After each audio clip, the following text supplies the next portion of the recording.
Salve, salve galera! Chega junto que tá entrando no ar mais uma edição do seu Camisa 8, a revista semanal que traz os principais fatos esportivos da semana, sempre com convidados especiais para debater os assuntos com a gente aqui. Um abraço para você que nos acompanha pelo YouTube, pelo podcast e pela tela da TV Cidade todo domingo a partir das 9 da manhã. O programa dessa semana vai fazer um balanço da primeira fase e já projetar a fase do mata-mata do Campeonato Cearense. E para repercutir os assuntos da semana, eu tenho aqui ao meu lado ele, Edu Lima. Tudo bem, companheiro? Beleza, Balacó? Fala, parceiros! Muito bom dia para vocês. Vamos repercutir essa primeira fase do Campeonato Cearense, né? Trazer aqui para vocês as nossas impressões e também expectativa, como é que vão ser essas fases eliminatórias. Agora, parceiro, perdeu, papocou com linha, carretal e tudo. É isso aí, Edu. A gente já teve essa semana, começando aqui pela ordem cronológica, uma semana marcada por Clássico Rei, né? Na última terça-feira, um jogo emocionante, vibrante, né? Vitória do Ceará por 2-1. Vamos repercutir muito ainda sobre esse jogo e aí a gente já vai fazendo os desdobramentos, né? O que vem por aí para Ceará e Fortaleza na continuidade da temporada, inclusive numa semana agitada, né? Com despedidas, com chegadas lá no Fortaleza. Então, muitos assuntos para a gente debater aqui. E antes de mais nada, Edu, vamos então dar uma olhada lá nos detalhes de como é que foi o primeiro Clássico Rei do ano entre Ceará e Fortaleza. Vamos ver essa reportagem especial de Carlos Henrique Costa.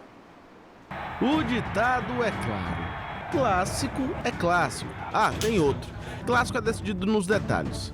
Todos esses clichês podem ser revividos quando se fala de um Ceará e Fortaleza, ou melhor, um clássico rei de boca cheia.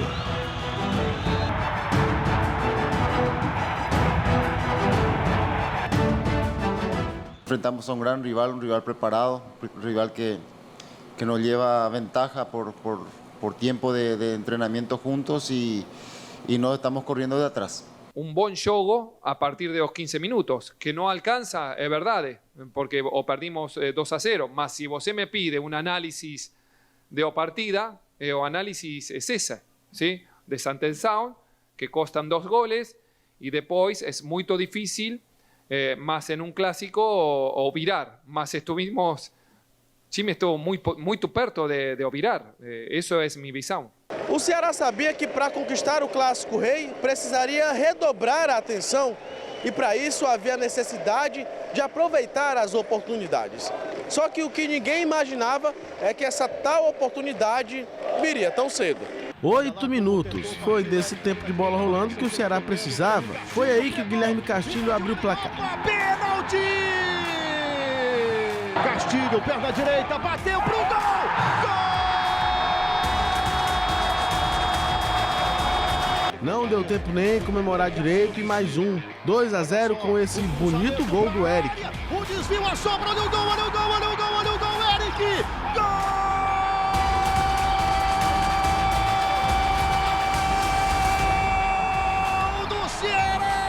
A movimentação digna de clássico continuou e o torcedor jogava junto.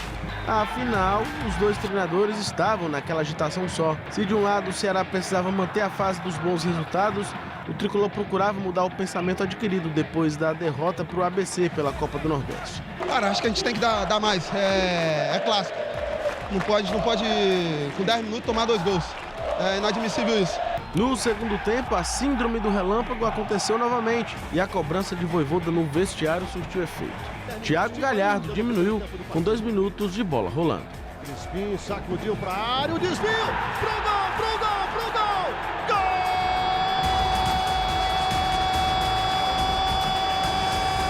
Gol do Fortaleza!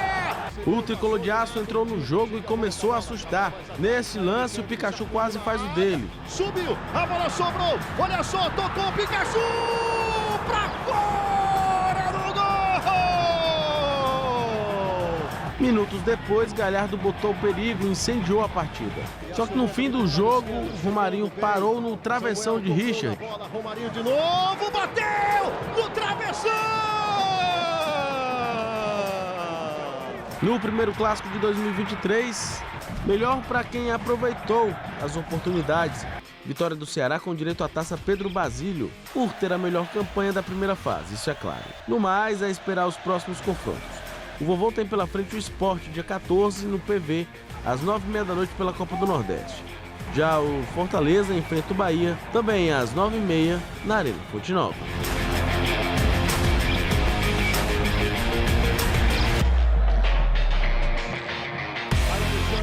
jogou pra área, sacudiu por lá, apita o árbitro! Vamos começar então a nossa resenha repercutindo tudo sobre Clássico Rei. Edu, foi um clássico eletrizante que foi um divisor de águas certamente para Ceará e Fortaleza nesse início de temporada, porque ficam muitas lições para os dois lados. Falando do lado vitorioso, o lado do Ceará, uma vitória importantíssima, a meu ver, Edu, porque o time estava precisando, né? Por tudo que passou em 2022, a torcida já chegou nesse ano na bronca com o time muito desconfiada, e essa vitória, eu não tenho dúvida, que dá muita confiança ao Ceará. Dá confiança não só à torcida, mas aos jogadores, porque o time está em período de afirmação, porque ele já vinha de uma bela exibição contra o Sampaio Corrêa, que ele venceu por 2-0, uma atuação convincente, e agora com essa vitória no Clássico, a tendência é que agora esse time do Morínigo comece a pegar a liga, né? Ele traz confiança e também traz tranquilidade ao elenco e principalmente esse momento difícil que passa o Ceará no que concerne aí a sua parte diretiva também, tudo isso. Rapaz, o Clássico, na verdade, ele tem esse poder. Ele é uma faca de dois gumes. Ele pode elevar você a um patamar, dentro do contexto ali, muito grande. Em compensação, se você perder, ele pode, até de uma certa forma, arruinar um trabalho inicial, né? Isso na cabeça do torcedor. Mas é interessante ressaltar, e nesse Clássico o Ceará soube ganhar. Porque Clássico, na verdade, e eu não vou nem aqui descobrir a pólvora, né? O Clássico, na verdade, você não joga, você ganha. E era imperativo para o Ceará essa vitória. Até porque também precisava desse moral. Por tudo isso que eu já falei, pela essa parte diretiva da equipe do clube em si, né? Por essa fase conturbada em termos de diretoria, daqui a pouco a gente vai falar sobre também a renúncia do Robson de Castro, mas era importante demais essa vitória para o Ceará. Mais importante para o Ceará, até se o Fortaleza viesse a vencer, não tinha uma importância tão grande, porque está tudo bem lá dentro, está tudo muito bem encaminhado, contratações chegando, contratações históricas em valores numéricos, em valores monetários. Então essa vitória para o Ceará foi muito importante por esse contexto, pela tranquilidade agora que habita lá em Porangabuçu, mas também para o professor Morínigo poder fazer um trabalho um pouco mais consistente, ele que está conhecendo ainda esse elenco. Verdade. Sobre a atuação do Ceará no jogo, destacar mais uma vez Guilherme Castilho, né? Que para mim, a evolução dele desde o primeiro jogo da temporada para o jogo de agora, o último do Ceará, é impressionante. Ele só cresce, é um jogador que se destaca cada vez mais. Ele teve pouco espaço para mostrar o potencial dele ano passado, porque ele chegou no meio da temporada, uma contratação de quase 10 milhões de reais que o Ceará investiu, ou seja, uma das mais caras da história. E ele teve pouco tempo para mostrar, fez um golaço contra o São Paulo, depois ele deu uma queda na reta final e acabou o ano terminando com rebaixamento. Mas nessa temporada eu fiquei realmente impressionado como ele entrou com sangue nos olhos no Clássico Rei. É um cara que realmente veio para decidir. Nos primeiros 10 minutos ele comandou esses 2 gols que o Ceará fez, que praticamente liquidaram o jogo, né? Eu fiquei contente pela atuação do Castilho, principalmente, e é interessante, muito pouca gente fala disso, mas a questão da pré-temporada. Quando você faz uma pré-temporada boa, a tendência é que você possa, no decorrer do ano, ter um desempenho melhor. E o Guilherme Castilho precisava dessa pré-temporada para poder conhecer a filosofia do seu professor, do seu novo professor. E também essa troca, né? O professor Morínigo também precisava conhecer aonde encaixar ele ali. E essa dupla realmente do jogador que você fez menção, do Guilherme Castilho, né? Com o Giancarlo também. São 2 ótimos camisas 10. Exatamente. Eles jogam de camisa 10. E ele consegue, interessante, você falou agora, 2 camisas 10. Como colocar 2 camisas 10 num contexto ali dentro do campo, onde só pode jogar, na verdade, 11, né? E o professor Morínigo está conseguindo, dentro da sua filosofia, dentro do seu desenho tático, ele está conseguindo enquadrar ali. E o desempenho realmente foi fabuloso no Clássico. E deve-se muito disso, repito, a pré-temporada que o Ceará fez. E isso agora vai desenvolver e vai mostrar a produção no decorrer da temporada. Nós vamos falar muito ainda nesse primeiro momento aqui, esse primeiro tempo do Camisa 8, sobre o Fortaleza, né? Para discutir sobretudo a chegada de reforços e esse sinal de alerta que fica com essas 2 derrotas seguidas do time, que já tem compromisso aí no meio de semana pela Copa do Nordeste. Mas antes, vamos repercutir aqui 2 assuntos que movimentaram os bastidores de Porangabuçu essa semana. A gente já falou da vitória no Clássico, outro fato relevante da semana foi a renúncia de Robson de Castro, né? Agora oficial, já fez o seu pronunciamento, ele agora não é mais o presidente do Ceará, agora Carlos Moraes, que é o primeiro vice-presidente, já assumiu, de fato, inclusive, um novo conselho deliberativo foi eleito no mesmo dia, né? Uma chapa aclamada pelo doutor Barreto Filho, que já assumiu também o conselho deliberativo. Então vamos, para a gente embasar aqui o nosso debate, vamos conferir aqui um trechinho do que disse Robson de Castro no seu pronunciamento em que ele anuncia a sua renúncia como presidente do Ceará, porque foram palavras muito duras, palavras muito firmes, inclusive atirando contra o próprio elenco que disputou a Série A do ano passado, né? Falando um pouco da questão do comprometimento. Então vamos conferir agora um trechinho da coletiva do Robson de Castro pelo Ceará essa semana. Solta aí. E aí aproveito para pedir desculpas, porque de qualquer forma, eu sempre disse que aqui no clube eu sou o maior responsável por tudo que acontece no clube. Tudo. Eu nunca quis aqui trazer os méritos para mim, mas com certeza eu sou o responsável por tudo. Então, eu sabia que eu tinha uma missão ainda para cumprir. Confesso que eu já tinha, naquele momento, não tinha mais desejo de continuar, mas tinha que,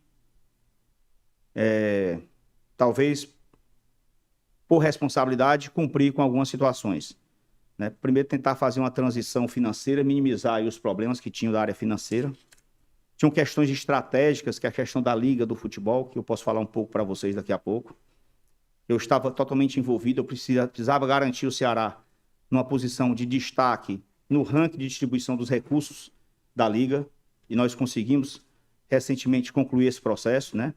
E também estávamos passando por um problema político, né? Uma divisão muito grande no clube, e o clube está dividido no conselho e sem a minha presença na diretoria executiva, isso também eu acho que seria um problema muito grande de continuidade.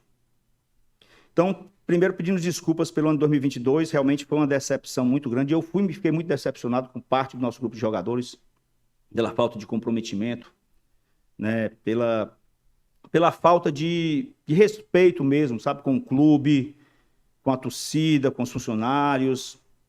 Eles não assumiram para si, né, a responsabilidade que tinham em manter o clube onde ele estava.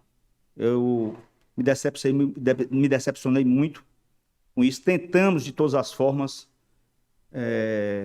cobramos de todas as formas, fizemos o possível e o impossível, mas, infelizmente, os comportamentos de alguns, né, ou de parte do grupo de jogadores, acabou não nos entregando aquilo que era para ter entregue. Palavras duras de Robson de Castro, né? Ele atirou claramente, não deu nomes, mas disse que um fator que pesou e foi preponderante para a campanha que andou ladeira abaixo aí na Série A no passado foi a falta de comprometimento e de respeito de alguns jogadores, hein, Edu? Rapaz, eu sinceramente, eu não consigo ver algum fundamento nessas afirmações do agora ex-presidente Robson de Castro. Se a gente for analisar as contratações que o Ceará fez, né, as contratações que foram feitas realmente, vamos combinar, né? Contratar Dentinho, eu acho que esse é sintomático, essa contratação. Ela disse tudo o que foi realmente, tudo que foram as contratações do Alvinegro de Poragabuçu. Fica muito fácil agora, depois de já ter passado tudo, você realmente, e é um pouco contraditório até você querer assumir a responsabilidade. Não, a culpa foi minha, a responsabilidade é minha. E aí, na mesma frase, dentro do mesmo contexto, dividir essa passada de culpa com pessoas, com atletas que já não estão mais lá. Fica meio contraditório isso, você realmente assumir a responsabilidade e no mesmo contexto você transferir essa responsabilidade por funcionários, que o jogador não deixa de ser um funcionário, não está mais. Então, sinceramente, eu não consigo ver realmente um fundo de verdade nessas contextualizações aí do ex-presidente Robson de Castro. Eu acho que a responsabilidade dele foi realmente muito grande e passa muito pelas contratações que foram feitas. A mais sintomática, Dentinho. Eu acho que essa, na verdade, foi o motivo principal da baixa produção do Ceará, principalmente no Campeonato Brasileiro do ano passado. Eu diria que 2 pontos, né? Eu até ampliaria o seu debate, a questão da troca de técnicos, né? O Marcelo Paes, quando veio aqui, ele foi muito feliz quando ele disse que, olha, 2 das receitas assim que são fatais para o fracasso de um time é salário atrasado e o segundo é troca de treinador. Que se você não tem a confiança no treinador que você está ali à frente da equipe, isso é crucial. E o Ceará teve 5 trocas de técnico. Foram 6 técnicos e 5 trocas ao longo de uma temporada inteira e tudo isso foi desaguando na Série A, por exemplo. Inclusive investir na reta final num treinador que não tinha nenhuma experiência ainda no cargo, né? Claro, não tem culpa nenhuma, digamos assim. Ele apenas aceitou o convite, chamaram ele veio. A responsabilidade maior é da diretoria, né? Que acabou trazendo o argentino para cá, né, o Lúcio Gonçalves. Mas aí eu vou bancar um pouco do advogado, certo? Da diretoria alvinegra. Teve um azar danado quando conseguiu acertar na contratação do Dorival Júnior, que conseguiu ali, de um determinado momento, ajeitar o time, né? Isso é importante que a gente ressalte. Conseguiu ali fazer com que a equipe tivesse uma boa produção dentro de campo e, por consequência, as vitórias começaram a vir e, de repente, vem um Flamengo e toma o Dorival Júnior. né, do Ceará, e aí teve esse... Agora, imagina só, vamos fazer um exercício aqui de memória, vamos fazer um exercício realmente de uma forma lúdica. Se o Dorival tivesse continuado, como é que teria sido, então, o restante do ano para a equipe alvinegra? Nunca vamos saber. Eu acho que a única contratação correta em termos de material para poder dirigir o Alvinegro foi a contratação do Dorival Júnior, que realmente começou a dar certo. Mas teve um azar danado de ver o Flamengo e tomar o Dorival. E aí realmente foi só ladeira abaixo, tanto em termos de produção e por consequência, aliás, tanto em termos de trazer treinadores e por consequência produção dentro de campo. Edu, vamos falar também de um assunto que movimentou, né? Ainda sobre o Ceará, que tem outro assunto que deu que falar essa semana, que foi a despedida do Vina, né? Inclusive o Vina já viajou essa semana, né? Foi lá para Porto Alegre, já não faz mais parte do elenco do Ceará, já se despediu, teve toda uma semana aí para, enfim, falar com funcionários, fez uma festinha para muitos amigos e jogadores com quem ele atua pelo Ceará. Vina agora segue um novo rumo na carreira, vai para a Série A, né? Ele iria para a Série B com o Ceará, agora vai para a Série A jogar com o Grêmio. O que dizer dessa nova fase do Vina? Realmente estava sem clima para ele seguir lá em Porangabuçu, né, Edu? Estava sem clima, nada pior para um funcionário não conseguir dentro lá da sua empresa, poder produzir, poder realmente fazer um trabalho interessante, né? Boa sorte ao Vina. Eu acho que ele perdeu uma excelente oportunidade de ficar no Ceará e ajudar o Ceará a voltar para a Série A ao ano que vem. Perdeu uma excelente oportunidade de se firmar realmente como um ídolo, como foi uma época da Alessandro no Internacional e outros jogadores que conseguiram erguer novamente o clube que ama. Perdeu uma excelente oportunidade, mas aí desejo boa sorte ao Vina, desejo boa sorte para ele nessa nova empreitada. E o Ceará consegue tranquilamente, nenhum jogador é maior do que o Ceará. Nenhum jogador, nenhum dirigente é maior do que o Ceará. E o Ceará, eu acredito agora, com essa nova fase, com esses jogadores agora que estão produzindo aí para a equipe alvinegra, vai conseguir os seus méritos, dentro dos seus méritos, vai conseguir então alavancar a equipe alvinegra para o lugar que ela merece. Ídolo da torcida, mas imagem muito desgastada, vaiado pela torcida, realmente não dava mais para o Vina, que segue agora para novos ares.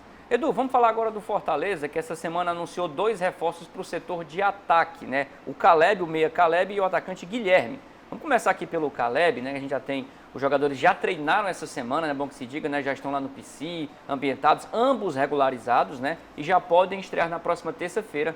Essa dupla de ataque é dupla de ataque, mas assim, de meio e ataque, né? O Caleb e o Guilherme chegam para reforçar essa equipe do Vovô, dos 2 jogadores já integrados ao elenco, já ajudam, quem sabe, o time a dar esse reforço no ataque. Nos últimos jogos, o que acabou pecando mais para o Fortaleza foi a defesa, né?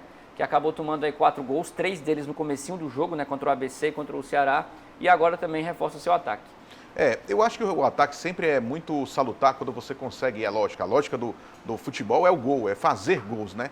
Mas você tocou num ponto interessante, rapaz, eu não consigo ver, eu acho que está pecando um pouco a diretoria do Fortaleza em não reforçar o seu setor de defesa, porque tem aquela indefinição, claro, né? O ataque está sendo municiado, mas o setor de defesa, como você bem falou, precisa, na verdade, ter jogadores que possam suprir, de repente, uma ausência de um Tinga. Tudo bem, contratou o Dudu, tudo mais, mas o Dudu ainda não mostrou a que veio. E qualquer ausência do Tinga pode comprometer aquele setor direito, né? A quarta zaga, na verdade, também me preocupa bastante, que tem inicialmente o Tite, mas o Brita também pode fazer aquela função. Mas, assim, eu acho que o reforço também na cabeça ali da volância também precisa ser algo estudado. Levar gols no começo não é normal, principalmente 2 jogos seguidos. Eu acho que é sintomático essa necessidade do Fortaleza de também pensar atrás, pensar na sua retaguarda, não pensar só em fazer gols. Porque se fizer gol, tudo bem, mas levar 2 e fazer só 1, aí não tem sentido. Eu acho que o setor de retaguarda precisa, sim, ser realmente mais bem analisado e avaliado pela diretoria tricolor. Acho que são 2 bons jogadores, né? O Guilherme, eu lembro muito bem dele no Botafogo, em outras equipes também. No Grêmio, ele teve uma passagem lá, foi campeão pelo Grêmio, acho que é um bom jogador. E o Caleb é um jovem ainda, muito talentoso lá no Atlético Mineiro, chega aí como um grande investimento para a próxima temporada. Fim do primeiro tempo aqui do Camisa 8, a gente volta já falando muito de Campeonato Cearense e com novidades aqui para você. Até já!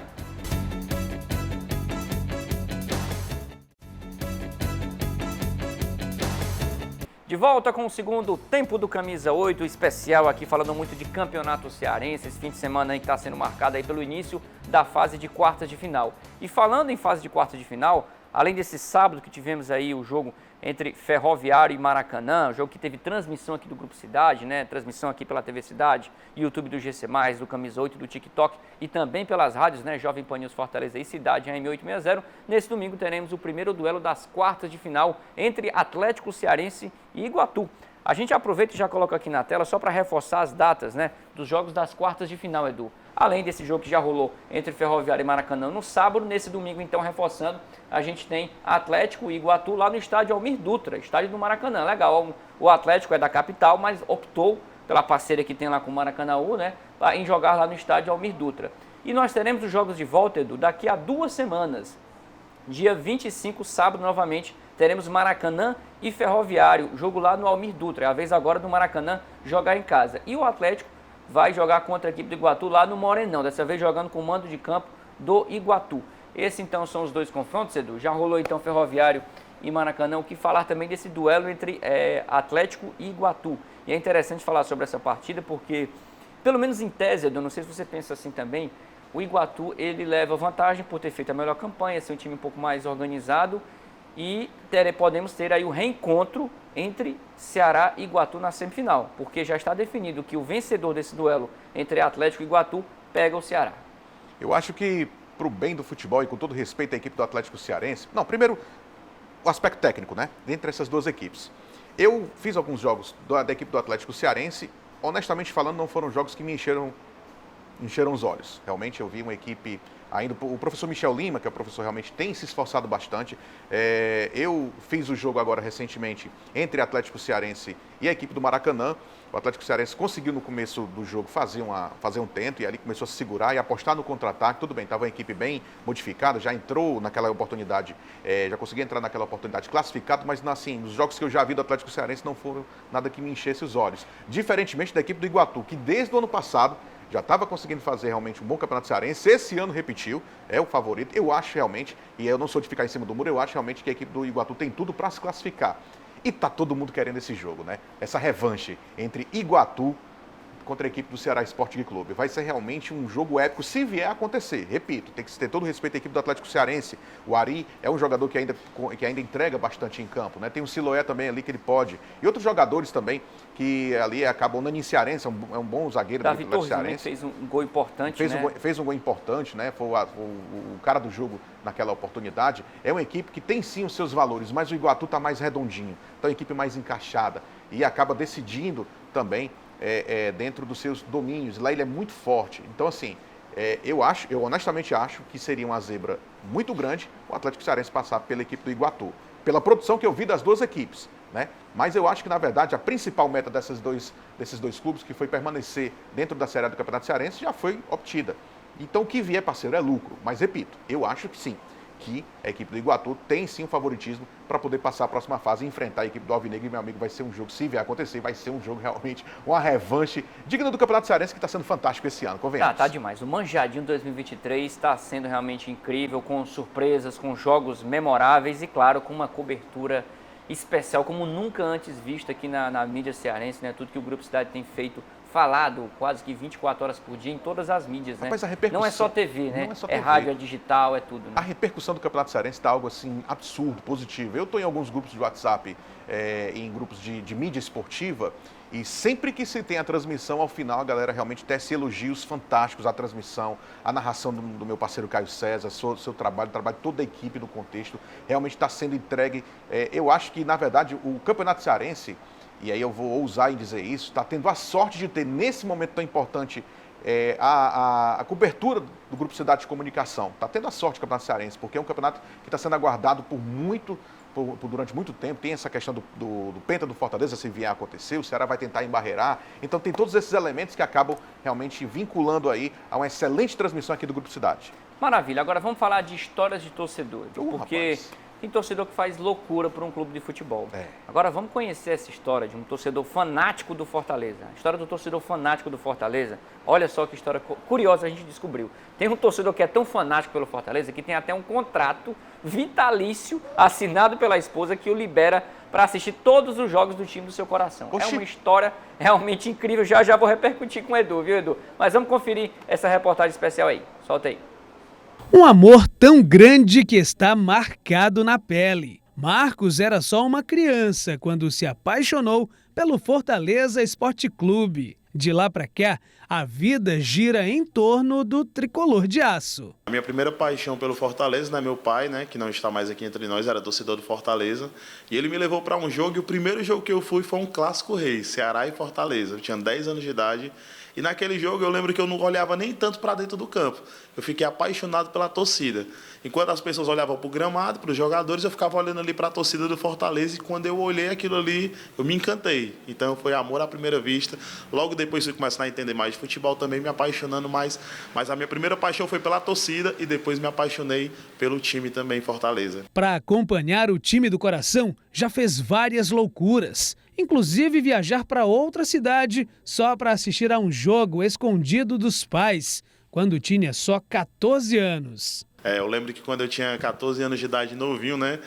Meio que inventei uma história, né? No caso até para o meu pai em si, e me embarquei para outra cidade para poder assistir o jogo do Fortaleza com um grupo de amigos. Chegando lá, minha família ficou bem preocupada, mas no final, digamos assim, que deu tudo certo. A gente até poderia chamar de fanatismo, mas vamos manter o termo apaixonado pelo Fortaleza, que está muito bem, obrigado. Segue invicto no Campeonato Cearense e se prepara para o Clássico Rei, que acontece na próxima terça-feira. Marcos já escolheu a camisa que vai usar na partida, que acontece no estádio Presidente Vargas. E quem também está com a roupa de ir é o Fábio, outro torcedor que não perde um duelo por aqui. Essa paixão começou com o pai, torcedor do maior rival, do Leão. Meu pai fez uma viagem para a Bahia e passou 2 meses lá. E quando ele veio de volta, ele trouxe vários presentes. E o erro dele foi aquele presente, a camisa do Bahia, que ele me deu. Uma camisa tricolor. Meu pai sendo torcedor do nosso rival, né? E ali meu pai me deu aquela camisa inocente. Gostei das cores, né? Vermelho, azul e branco. E um certo dia o meu tio, que torce pro Leão, me pegou e a gente foi pro estádio. Era no PV, era um jogo entre Fortaleza e Palmeiras, né? E eu vendo a turfa, vendo aquele povo ali, aquela coisa linda, e daí surgiu o meu amor pelo Fortaleza. Todo esse amor pelo Fortaleza, pelo time do coração, foi parar no papel. Num contrato assinado, acredite, no dia do casamento do Fábio com a Sara, que está aqui ao lado. Fábio, conta pra gente essa história e o que está escrito nesse contrato, hein? Marcamos o nosso casamento, convidamos amigos, parentes, e tinha todo um cronograma a seguir o casamento. Sem ela saber, eu combinei com um casal de amigos meus para elaborar um contrato, porque eu queria que nesse contrato que a Sara assinasse, me autorizando e me liberando para ir para todos os jogos do Fortaleza aqui. E combinei com o celebrante e com o DJ. Fez os votos, fez tudo. Eu coloquei a aliança no dedo dela e quando foi no meu momento eu falei, antes de eu dizer sim, eu quero trazer esse contrato. Ela ficou assim assustada, contrato de quê? Aí soltou a música do Fortaleza, o DJ lá tocando e o contrato foi esse, contrato de casamento. Sara Carolina, noiva de Francisco Fábio. É de comum acordo que as partes assinam esse contrato no seguinte termo: a noiva deve permitir que o noivo vá em todos os jogos do Fortaleza. E aí eu tenho um contrato vitalício que ela me autoriza, casado, de ir para todos os jogos do Fortaleza. Esse foi meu maior prêmio no dia do casamento. Sara, quando você viu esse contrato... Já ele falando agora que foi o maior prêmio, né, que ele já teve no casamento, você assinou de boa, foi tranquilo para você? Eu fiquei passada quando eu vi, né? Não acreditei que eu estava vendo aquilo. Eu digo, não, é sério isso. É tanto que esse contrato aí ele esconde as 7 chaves, eu não sei onde é que ele guarda, para não acontecer algum imprevisto, né? Dele sumir assim de repente. Já aconteceu dele usar esse contrato mesmo, ó? Fábio, não vai dar para você ir para esse jogo agora e tal. Não, aquele contrato. Não, eu sou super de boa. Mas no dia que eu não quiser, aí eu vou estar ferrada, né? Porque eu assinei. Não vou poder impedir ele de assistir o jogo. Esse contrato vai permanecer, vai ficar firme, assim como o amor que você tem pelo Fortaleza, que vai continuar para sempre, né? É igual, o amor e o contrato estão selados. Então não se acaba nunca. Que coisa, viu, Edu? Que coisa, assim, até onde chega a paixão do torcedor. Você tem que garantir no contrato que a esposa vai liberar sempre o marido para assistir os jogos do Fortaleza, né? Você sabe que geralmente os torcedores costumam ir a boa parte desses jogos sozinho, então deixa a esposa em casa, enfim, para evitar qualquer tipo de confusão, ele já acerta um pacto. Rapaz, eu queria ver as cláusulas desse contrato, juro. Depois eu vou pedir para o nosso parceiro, nosso amigo repórter, porque realmente é um caso bem curioso, né? Agora, engraçado para você ver, né? A gente vê casais se separando, a gente vê realmente cada um indo para o seu lado e tal, mas o Cabra não vê a separação do Cabra com o time dele. O amor ao time realmente acaba que, né? Tem cara que arruma uma senhora, depois termina, aí vem outra, depois termina e vem outra, mas time, meu parceiro, time é só um, é incrível. Às vezes eu ouso dizer que o amor pelo clube é algo que você leva para a vida toda. O amor à esposa, ao cônjuge, né, em si, talvez não seja tão garantido quanto o amor do cara, do torcedor para com seu time. Realmente é uma história bem curiosa. Eu não faria esse tipo de contrato, não, sinceramente. mas eu acho realmente um caso bem... Rapaz, o torcedor, meu Deus do céu, é só futebol mesmo que traz essas coisas. Fica só na conversa mesmo, né, do sem envolver contrato, né, na convivência ali, né. Não, mas tem cara que é metódico, né, tem cara que não, vamos fazer aqui. Tem que formalizar, né. Mas eu confesso que eu queria ver as cláusulas do contrato para saber qual é que seria a penalidade caso... Pronto. Essa é a grande questão. Penalidade caso realmente você Se ela não liberar, o que ela estaria sujeita ali no contrato? Né? Não sei, eu me passa coisas pela cabeça aqui que não dá pra gente falar agora não. Verdade, mas que coisa. Mas é muito bacana essa história, a gente, de fato, assim, agora falando sério aqui, história bacana de amor ao clube, né, ao casal de torcedores. A gente manda um grande abraço a esses dois grandes personagens aí dessa matéria especial. Que ótimo, massa. Já que mostramos uma história de torcedor fanático do Fortaleza, vamos conhecer agora uma outra história de torcedor fanático, só que pelo Ceará. É o Júnior Barroso. A gente foi essa semana de Clássico Rei conferir um pouco do dia a dia dele, como é que ele se prepara para o Clássico Rei, e a gente vai conferir agora na reportagem dessa que é a repórter número 1 do Camisa 8. Rapaz. Depois de Carlos Henrique, só dá ela no Camisa 8. Quem? Wesmenia Lopes. Solta aí. Campeão da popularidade, tua torcida hoje é toda a cidade. É um grande público aqui estimular. É o Vozão, Ceará vai ganhar. Vovô, pelo hino, campeão da popularidade. Para o torcedor, o Ceará é muito mais. Ocupa espaço na sala, quarto, guarda-roupa, na mochila e até carteira. Mas quando se diz muito mais, é porque é um amor que marca a pele. Júnior tem os 6 brasões do Ceará no braço, desde o primeiro ao último. A torcida dele já ultrapassa os limites do medo. Tenho 47 anos e detesto a altura, morro de medo de altura, até então nunca tinha voado. No jogo do Flamengo lá foi marcado pela comemoração de 250 consulados inaugurados. E eu tive que ir. Fotos com o ídolo do clube. Tem carrasco por todos os lados. E com quem fez história no Maracanã. Jogo que o Júnior nem queria ir por causa do medo de viajar de avião. Mas como lembrança, além do crachá, a camisa que o jogador Jô usava. O Jô jogou, esse aqui foi inclusive o gol que ele fez pelo Ceará, foi com essa camisa aqui, lá no Maracanã. Tem a do Carrasco, que é especial, Sérgio Alves. Isso aqui ele me deu. Tá me devendo até um autógrafo ele. Por aqui, a família é toda vozão. Não poderia ser diferente. O patriarca é apaixonado desde sempre pelo clube. Será que a palavra é paixão? Dá para mensurar o sentimento pelo Ceará que está tão presente na vida e histórias? O Ceará só está abaixo de Deus, claro, né? E de minha família.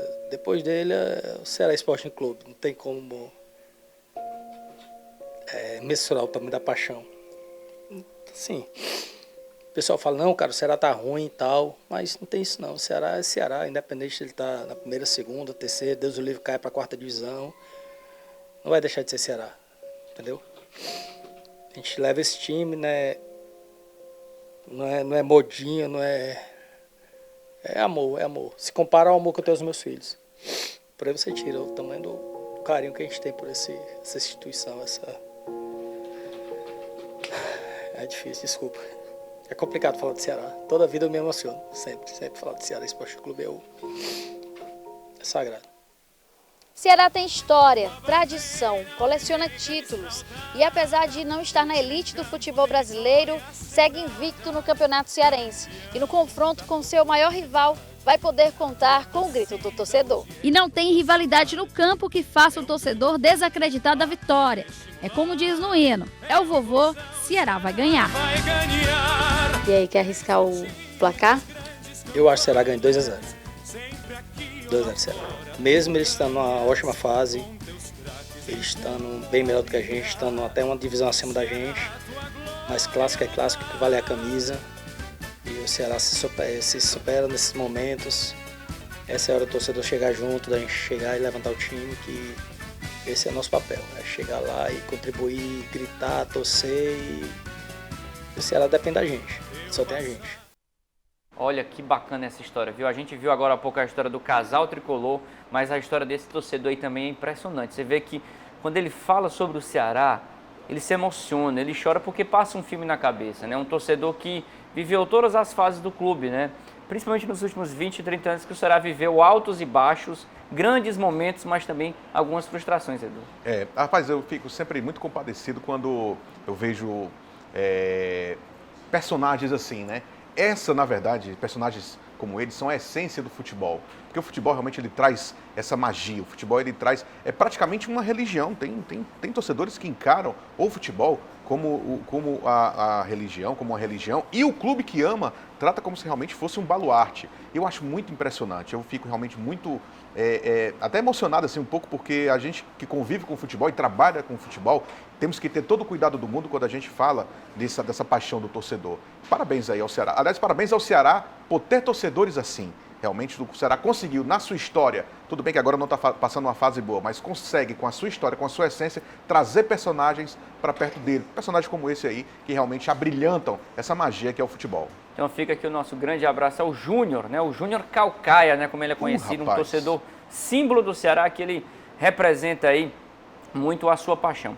Edu, nessa reta final de primeiro bloco, vamos falar rapidinho aqui de Copa do Nordeste, porque na próxima terça-feira, Ceará e Fortaleza tem jogos aí complicados. Vamos começar falando pelo desafio do Fortaleza. Fortaleza e Bahia na Fonte Nova. Jogo pesado, hein, Edu? O Fortaleza tem tido jogos pesados, assim, né? Em times, assim, de um contexto bem forte, né? Dentro do futebol.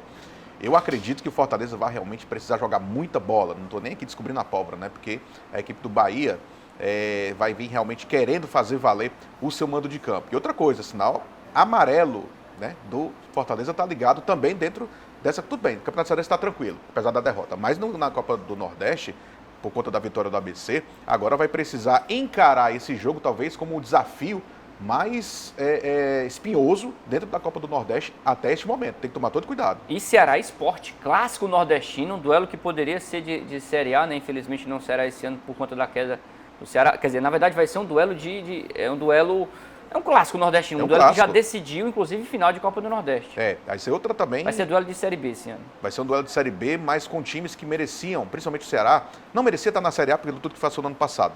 Mas, assim, em termos de Copa do Nordeste, também vai ser um jogo bem espinhoso para a equipe alvinegra, que vem, diferente do Fortaleza, vem motivado por conta da vitória contra o Sampaio Corrêa, mas principalmente por conta do clássico. O clássico muda muito a configuração da equipe em termos de ânimo. E eu acho que, nesse caso aí, a equipe do Ceará é favorita contra a equipe pernambucana. Maravilha, cobertura completa então, Copa Nordeste, Campeonato Cearense aqui no Grupo Cidade de Comunicação. Vamos para o intervalo já, a gente volta com o Ellen Salles aqui no estúdio. Rapaz.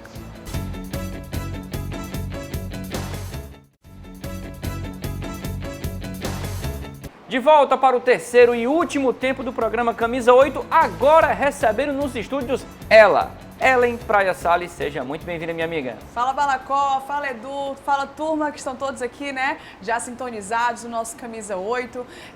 Como de praxe, trazendo aí conteúdos de esportes náuticos, claro, ainda aí com os resquícios de vento, falando de kitesurf, porque tem mais um novo episódio, viu, o último da nossa série Kite Trip Lagartixa. Quer dizer, Ellen, que nós vamos nos despedir por hoje da série Lagartixa, mas é claro que nas próximas semanas, novas aventuras em outros esportes, quem sabe do mar, mas é o último episódio. Agora você vai mostrar pra gente o último trecho dessa Kite Trip que você sempre faz questão de destacar uma viagem de kitesurfistas pelo litoral, não só cearense, dessa vez o litoral nordestino. Né? Foram três estados, né? Que é muito comum essa kite trip aqui no nosso Ceará, Piauí e Maranhão. Muita gente faz esse trecho, né? São mais de 400 quilômetros saindo do Preá até Atins, né? Já finalizando no Maranhão. E é o nosso quarto e último episódio, mas com certeza vocês vão me ver muito ainda aqui nesse primeiro semestre com outros esportes náuticos, seja o surf, a canoa havaiana, esportes de praia também, beach tênis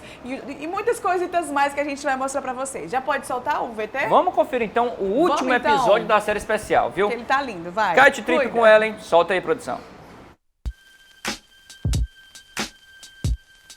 Yes, yes, yes, yes.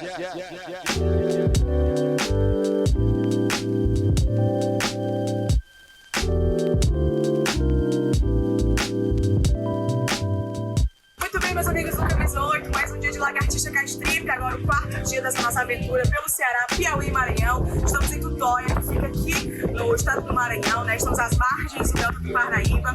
Chegamos ontem por aqui, foi uma delícia. Foi difícil passar pelo Delta, pelo mar. Depois entramos no braço de rio, que foi uma delícia, mas não foi fácil chegar aqui, mas chegamos todos bem e muito felizes, cheio de história para contar.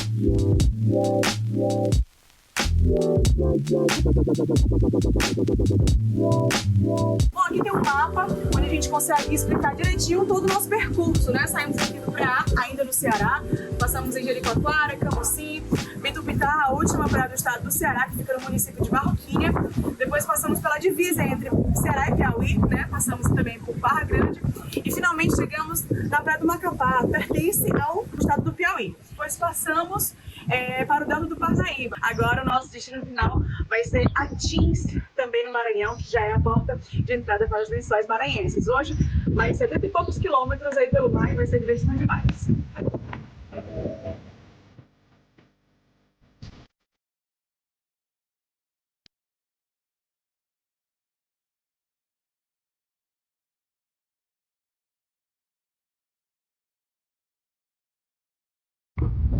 Olha só, turma, estamos aqui no meio do nada, passamos já do Maceió, passamos de Arpoador, estamos quase chegando em Caburé, né, para um pouco mais à frente de Atins. A gente deu uma paradinha aqui, tá tudo certinho, 2 kites se enrolaram, mas a gente já organizou tudo. Eu não amarelei, não chorei, tô de boa aqui, tô tranquila. Vamos que vamos, mais quantos quilômetros, professor? Mais uns 40. Hoje,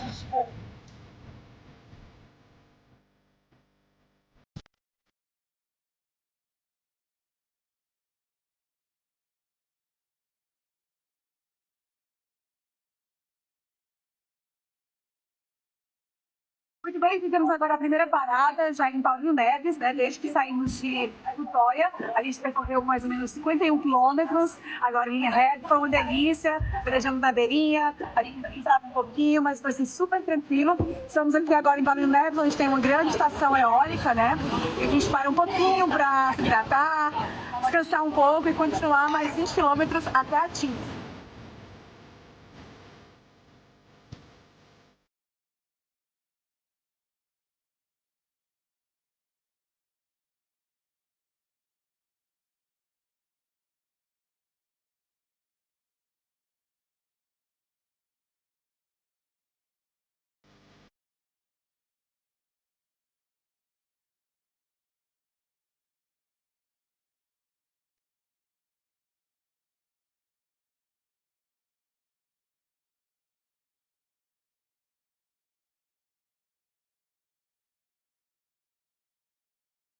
Bem, galera, estamos aqui em Atins. Ellen disse que não ia chegar.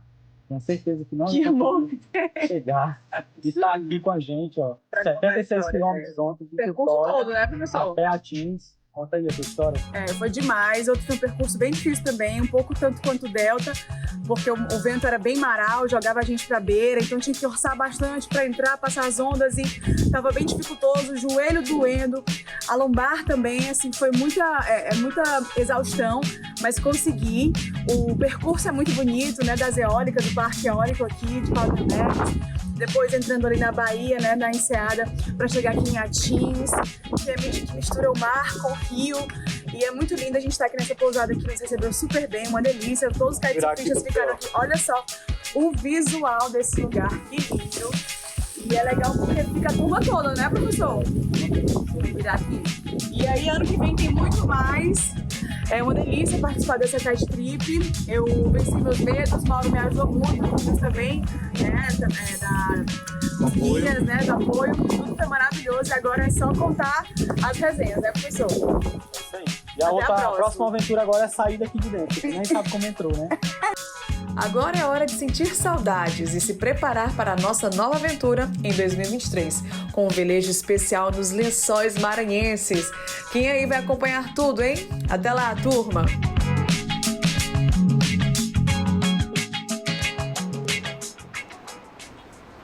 Tá aí, Ellen, que bacana ver essa reportagem finalizando em grande estilo, né? Essa série especial, essa viagem pelo litoral nordestino, hein? Com certeza, eu acho que foi um dos capítulos, né, mais emocionantes para mim, ter velejado, ter conseguido fazer essa... A gente atravessou praticamente, atravessamos mesmo, né, as fronteiras, né, Ceará, Piauí, Piauí, Maranhão. Então isso, a gente passava por vários cenários diferentes entre baías, né, encostas,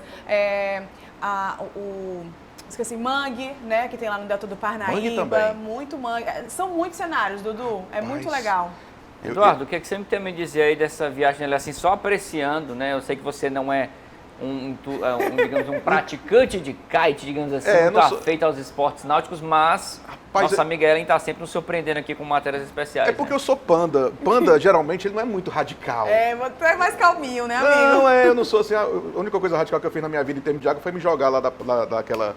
Da antiga Ponte dos Ingleses, eu era adolescente, para impressionar a menina. Isso foi a coisa mais radical que eu fiz em termos de esporte náutico. Mas eu posso fazer umas perguntas assim, bem interessantes, assim, como leigo e como um curioso, que eu fico olhando as imagens e aí eu vejo tu riscando aquele mar ali. Né? São quantos quilômetros por hora? Para o parceiro telespectador poder ter uma noção. Olha, eu acho que a gente estava ali, no mais rápido, entre 35 e 40 por hora, eu acho. Por hora? Por hora, o que já é muito rápido, com o vento muito forte. Ali a gente estava com o vento muito forte, né? Mas ali vocês ficam durante, porque é uma viagem. É uma viagem, é como se você pegasse um carro e fosse, pode ser para essa aqui, é como se você fosse pegar um carro e fosse pela estrada durante 4 horas, só que a gente foi durante 4 horas pelo mar. Enganchada num bicho que... Enganchada no bicho lá, com o kite, né? Mas olha só... Velejando 4 horas, então assim, só que a gente fazia paradas, né? 2 horas velejando, depois a gente fazia uma pausa, e aí voltava pro mar mais 2 horinhas. Então, na verdade, eu pensei que era um intervalo até um pouco curto, né? Então, assim, o condicionamento físico, o seu, principalmente... Um intervalo de meia hora só pra gente se hidratar mesmo, sabe? Pra gente dar uma respirada, se hidratar, esticar as pernas, porque a gente fica muito tempo em uma só posição. A gente vai mudando as bases, mas geralmente a gente sempre fica com essa base com a perna esquerda atrás e velejando. Então isso cansa, né, o corpo. A gente dá essa paradinha para relaxar um pouco também. Vocês me perdoem a ignorância do assunto, né? Eu tô maravilhado assim, porque eu acompanho ela sabe disso no Instagram, e vejo ela lá. Eu, sinceramente, o Balacó também falou, se arriscaria, Edu? Rapaz, me arriscaria. Arriscaria mesmo, Edu. No primeiro momento, você me levando ali pra Lagoa da Parangaba, arrodeando ali. O arrodeio. O arrodeio, arrodeando ali a Lagoa da Parangaba. Nem tem vento lá, Edu. Então tem que ser no mar, né? Tem lagoas, claro, a gente faz muito velejo em lagoa, mas lagoa onde tem vento, por exemplo, a Lagoa do Cauípe. A Lagoa do Colosso aqui na capital. A Lagoa do Colosso não tem vento assim pra velejar, não. Só pra wakeboard. Só pra wake mesmo, né? A Lagoa do Jaçanã lá perto da minha casa, até que não deve ter mesmo, né? Mas assim, realmente é um esporte fascinante. Olha, eu tô arriscado, Vamos, Edu! Se você lançar um desafio até o final do ano... O desafio está lançado até o final do ano, em rede mundial, né? Não só para a TV, mas para o YouTube também. Eita. Até Edu o final do ano, fazendo kite. Kitesurf. Não, uns 15 minutos, porque requer um condicionamento físico, que eu não tenho, para subir a escada aqui, quase que eu morro. Mas eu quero até falar sobre isso, por favor, para a gente só finalizar com chave de ouro a relação do kite. Ali não são atletas profissionais, tá? São pessoas que adotaram o kitesurf como estilo de vida. Não, independe do seu peso, se você tá mais gordinho, se você tá mais magrinho, porque quem é magrinho acha que, eu vou voar. Não vai, gente, fica tranquilo. Mas o kite realmente muda vidas, né? Muda histórias. Então, hoje eu tenho um estilo de vida muito mais voltado para a natureza, para os esportes, para o bem-estar. Eu contemplo muito mais a natureza. Uma viagem dessa, a gente contempla aí vários cenários, né? Cenários de praia, ou cenários de mar, de dunas, de floresta, né? Mangue. Então, assim, você fica muito contemplativo. Eu passava 2 horas no mar, cantando e rezando e falando com Deus. E ai, que delícia estar aqui. Então, assim, qualquer pessoa... Pode ser difícil? Pode sim. Comigo foi difícil para começar, mas eu consegui. Se eu conseguir, você consegue também e você também, Dudu. Tá feito o desafio, tá né? Feito, vou aceitar, vou treinar. Começa com o skate, né? Que ali no chão não passa. É. Aí depois eu vou pro mar. Meu sonho um dia é narrar uma trajetória da Ellen riscando ali Vamos o mar. fazer isso aí. Vamos fazer isso aí. Falando em sonho, você falou uma palavra que resume tudo, um material especial que a gente preparou para encerrar o Camisa 8 de hoje em grande estilo. Falando em sonho, vamos conhecer agora a história do Miguelzinho, esse garotinho que tem uma história emocionante. Mesmo com uma deficiência motora, né, ele não tem ali os braços e as pernas, ele sonha em ser jogador e atua ainda como árbitro de futebol no campinho do bairro dele. É o que nós vamos ver agora nessa reportagem especial de Júnior Leal. Hoje nós vamos conhecer a história do Miguelzinho, uma criança de 7 anos de idade que tem um sonho de ser jogador de futebol. E eu tenho certeza que ele é muito famoso aqui na região. E a criançada... Vem pro tio, todo mundo junto aqui. Vocês conhecem o Miguelzinho? Sim! O Miguelzinho já tá famoso já?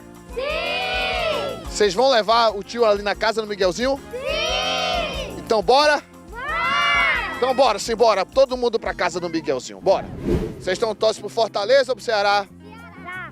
Quem é Fortaleza, levanta a mão. E quem é Ceará, levanta a mão. O Fortaleza ganhou, viu? Tem mais torcedor de Fortaleza aqui. Você conhece o Miguelzinho também? Sim.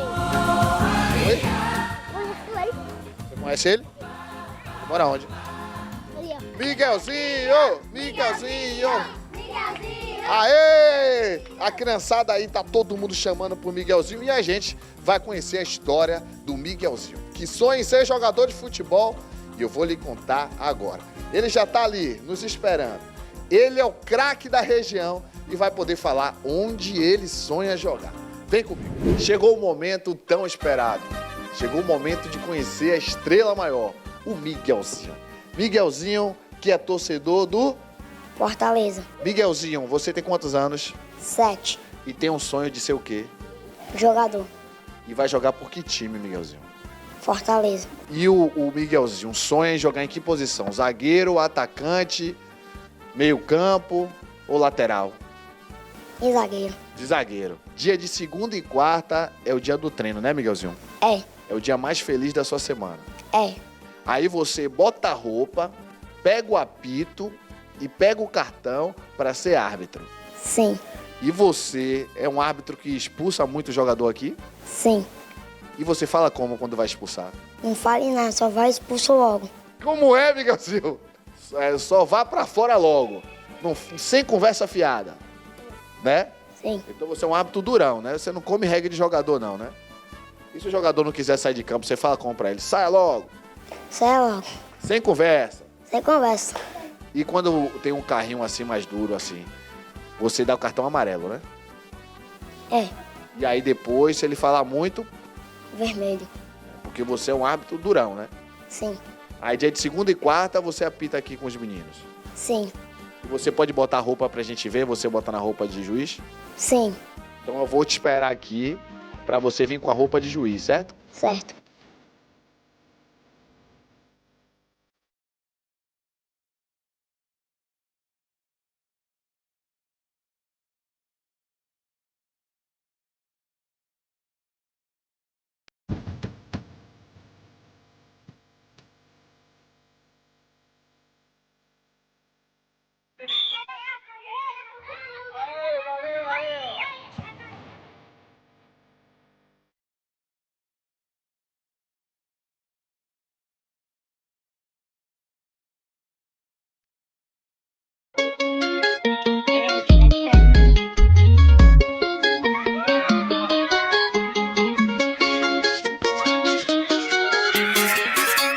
Dança comigo! Mãozinha pra frente, ombrinho, cabeça dividida. Toma, toma, mãozinha pra frente, ombrinho, cabeça dividida. Toma, 1, 2, 3, pula. Vem no toma, toma, vai no toma, toma, vem no toma, toma.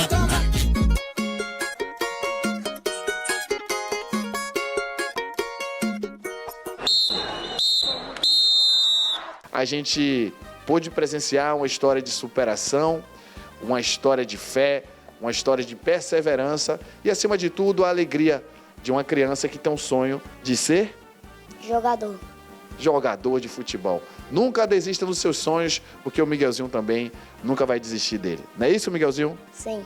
Manda um beijo para todo mundo da TV Cidade. TV Cidade, um beijo.